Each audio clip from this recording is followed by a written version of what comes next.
Yuta pouvait clairement dépasser Gojo et il n'y a même pas débat. Parce que les gars, faut être honnête au bout d'un moment. Yuta Okkotsu, c'est clairement pas un personnage random. Parce que déjà à son âge, il est classé rang spécial.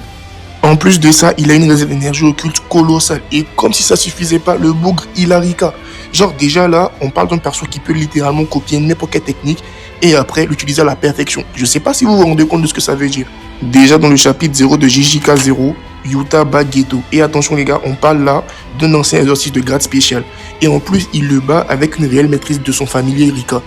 Ensuite, les gars, pendant la traque meurtrière, on voit un Yuta qui enchaîne des combats contre plusieurs adversaires spéciaux. Il gère facilement Kuroshi, Uro et Ryu, les gars, à la fois. Et là, on voit clairement qu'il est devenu un monstre de puissance. Et comme si ça suffisait pas, dans le chapitre 180, Ryu dit lui-même que Yuta a une quantité d'énergie occulte abusive.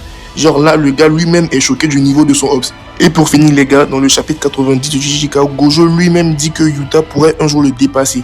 Donc même le personnage concerné lui-même reconnaît le potentiel de Yuta. Du coup les gars, ouais, Yuta est clairement dans le top du top et a largement le potentiel de dépasser Gojo.